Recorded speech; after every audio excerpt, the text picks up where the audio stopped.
ማንም ልቅምቅም የማንችን ልካቀመ ቢያውቅም አይጠነቀቅም አባቴ ትሸነፋለህ ትለኛለህ አሪው ኪድሚ ሊጉ እኮ የአባቴ እኮ ነው ደግሞ ሻምፒዮንስ የበላን የተማረ ወድቆ አይወድቅም አልተገናኘንም እንግዲህ ወያላ ነጋ ቲሙላ እርገጣው ነው ያልከው የምን አባተ እርገጣው ነው እንዲህ ተረግጣ ማለት ነው እዲ እኔ አንድ ነገር ልንገራችሁ ዩናይትድ የሆነ ፈርስት ሃፍ ያለው ዩናይትድ ኦሪጂናል ሰከንድ ሃፍ የገባው ፎርጂት የምን እርገጣው ተረግጣ ተጨፍጨፈ እዲ ነፍሴ ወጣች እኮ ጀማው ነፍሴ ወጣች ዲ ማን ነው ያለው ሺ ሰከንድ ሃፍ ማን ነው ሴላመንስ ዶርጉና እኮ ሄቨን ብቻ ነው ያለው አሞሪም አፈር ብላ አንተም ብሎ ቀያሪ ልታስጨፈጭፈን ነው ለምን ጎል አልገባም ነው አረ ጀማው ተጨፈጨፍን ተገደልን ሬሳችን ወጣ በኢየሱስ ክርስቶስ የቦክሲንግ ዴይ ንጉሱ በቦክሲንግ ዴይ ብዙ ጨዋታ የማሸነፍ ክብረ ወሰን ያለው ማንቸስተር ዩናይትድ ኒውካስልን ረታ ማንቸስተር ዩናይትድ በቦክሲንግ ዴይ ብዙ ጨዋታ በማሸነፍ 23 በማድረስ ክብረ ወሰኑን ራሱ አሻሽሎታል ኒውካስልን በመሸነፍ የራሱን ክብረ ወሰን ይበልጥ አሳድጎ የትም ፍጪው ዱቄቱን አምጪው በስተመጨረሻ 3 ነጥብ እንዴት ነው ደስ የሚለው ነጥብ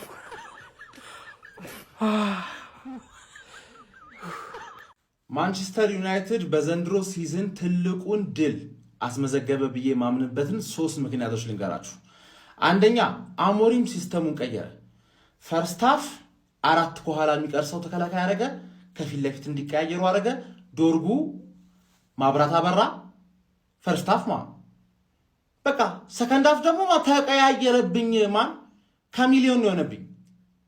ተቀያየረ ከለር ፎርሜሽን ምናምን ተቀያየረ 6 ከኋላ ይሆናሉ ምናምን ማይሆኑት ነገር አልነበረም ሰከንድ ሃፍ ሁለተኛ ተጫዋቾች ምን አይነት ፎርም ላይ ነው የሆኑት እንዴ ኡጋርቴ ስፖርቲንግ የሚያውቀው ኡጋርቴ ከቻለለትኩ ምን ሆነው እንደሆነ በምን ምክንያት እንደሆነ ማወቅ ይከብዳል ግን ለዚህ ምሽት የሚገርም ተጫዋቾች ነው የሆኑት ሁሉም ማርቲኔዝ ብትል ኩኛ ብትል ዶርጉ ብትል ኡጋርቴ ብትል ካሴሚሮ ሲቀየረው ግራ ገብቶ ነበር ግን ስቲል እየተቀያየረ ነው አያረ ተቀያየሮ ደግሞ ተሳካለት ማለት ለሱ በጣም ትልቅ የአይምሮ ሽፍት ነው እስከዛሬ ድረስ ስካሞሪም ስለው ስካመር መስሎ ነበር ምንም ነገር ለመቀየር ፈቃደኛ ስላልሆነ አሁን ግን ልጅ ስለሆነ እንጂ ስካመር ስላልሆነ ብዙ ነገር ነው የሚከፍትለት ሶስተኛ ኩኛ ብቻውን ቲም ሆነ ሰከንድ ሃፍ በተለይ ኳሱን እድል ከሰጠኸኝ አስደግምብሃለሁ እየጠነቀቅ ተጫወት ሚል መልእክት መቻል የሚችል ጌሙ እየሄደ በመጣ ቁጥር እኮ የበለጠ መስጋት ሳይሆን ሰከንድ ሃፍ እንደተጀመረ አንድ አንግል ተገጫጩ ሴስኮ ማይሆን ሰው ነው ሴስኮ አንድ አንግል ገጨበት ሆል የሚገርም አንግል ገጨበት ከዛ በኋላ ግን ሶሊድ ኩኛ ብቻውን ክለብ አይደል ብቻውን ክለብ ነው እኮ ሁልሽም ተከላካይ በተከላካይ ብቻ ኩኛ ከፊት ለፊት እንዲያቀብለው አንዱ እንድጮትለት ዘርክ ሲያስቀመጠለት አለቀ የአካዳሚ ተጫዋች ስንት ነገር ነው የቀየረው በዚህ ጨዋታ ብቻ ሞሪ እና ተሳካለት ለዚህ ሌላ ቪዲዮ ያስፈልጋል ሶስቱንም ነገር ነገ ማብራት ሲመጣ ሶስቱን ብቻ ለብቻ አንዳንድ ቪዲዮ ወጣቸዋል ነገ በዛኛው አካውንት ታች ሜንሽን በማድረገው አካውንት ሰራላችኋለሁ የዩናይትድ ሲዝን ሊቀየር ይችላል በመጀመሪያው ሐሳብ ብቻ ሁለተኛውና ሶስተኛው እንኳን ባይቀጥሉ በመጀመሪያው ሐሳብ ብቻ ዩናይትድ ሲዝኑ ዘንድሮ ይቀየራል ምን አለበሉ እኔ መሰልኩ እንቅልፋም ሰውዬ እንቅልፌን ትቼ ዛሬ ተርፌ ላይ ሁሌ ታስደስተኛለች እኮ ዛሬም ደስታዋን ታቋድሰኛለች ብዬ ኳሱን ቆጭ ብዬ አይቼ ወፍ የለም ግግም እናንተ ምን ሆነ ተርፌን ነው እንዴ ዛሬ ሜዳ ውስጥ ያየነው አይደለም እኮ እንደው ምን ይሰሩላችኋል ብሩኖ ምን ይሰራላችኋል እናንተ ቡቡ ምን ይሰራላችኋል ማን ነው የሚሉትስ ምን ይሰራላችኋል እንዴ በቃ እነዚህ ምርጥ ናቸው ዶርጉ ግን ስታሳቡ እንዳላይ 5-6 ተጫዋቾች ስለሄዱብን በዛ እንዳትሉ ኖሮ ምንም አልፈጠሩም እነዚህ ይሻላሉ እነዚህ እያሸነፉ እኮ ነው እንዴ እነዛ ኖሮ እኮ ሰከንድ ሃፍ ትለጠፉ ነበር ተለጠፉ ነበር እነዛ። ግን እነዛ ሳይኖር ይኸው እነዚህ አሸነፉላችሁ። ለዶርጎ አጨብጭቡ፣ ለኩኛ አጨብጭቡ። አረ ዛሬ ለቡድኑ ማጨብጭቡ ትችላላችሁ። በተለይ ደግሞ ዲፌንሲቭ ኦርጋናይዜሽኑ በጣም ጥሩ ነው ጀሞ፣ በጣም ጥሩ ነው። በቃ ምን አይነት ጨዋታ እንዳየን ጀሞ። ለማንኛውም ተርፌ እንቅልፌን እንግዲህ ዛሬ ቁማር በላች። ይሁን ምንም አይደለም። ያርግላችሁ። አይ እንቅልፌ ንቆ ገብቶ ኒውካስትል ዋጋ ከፈለ። ተጋጣሚህን መናቅ የለብህም። የፕሪሚየር ሊግ ነው። ማንም ይሁን ተጋጣሚ ማንቸስተር ዩናይትድም ይሁን በቃ መናቅ የለብህም። በቃ ፕሪሚየር ሊጉ አይገመትም። በቃ ከባድ ነው። ንቀት ዋጋ አስከፈላቸው። በስማ አሁን ሳምንቱ እንዳለ ሊረበሽ ነው። ተጋጣሚህን መናቅ የለብህም። ዩናይትድም ቢሆን ዶርጉ ይሄኛው ዶርጉ ሌላ ዶርጉ ነው። አማድ ማክስህን አውልቅ። አማድ ማክስህን ዶርጉ ነው ልትሉኝ እንዳይሆን። ዶርጉ ያኛ የምናውቀው ዶርጉ ይሄ አይደለም። ምን አይነት ጎል ያስቆጣ ዶርጉ። ጎል ቨርሰስ ኒውካስል ብላችሁ ሰርች አድርጉ ቤተሰብ።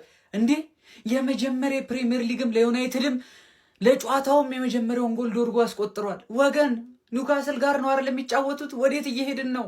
ረባንቺ ይሄ ዶርጉ ነው ብላችሁ እየሸወዳችሁ ነው እንጂ በምንም ተአምር ዶርጉ እንደዚህ አይጫወትም። ፐርፎርማንሱ ጎሉ እንዴ ልክ አይደለም። ልክ ይመርመር ረጎ አሁን ማለት ነው ቀኑ ሙሉ ዶርጉናው ጋር ያሉበት ብሎ ይይ ሲል የነበረ ዩናይትድ ደጋቢ ይመጣና ዶርጉሽ አዲ ብሩኖን አስረሳችሁ እኮ ይችላል ዶርጉ ይችላል።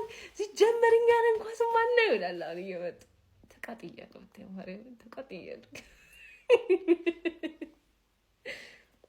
ብያለሁ። ለምሮ መሰቀው ተቃጥያለሁ እኮ ገብርኤል።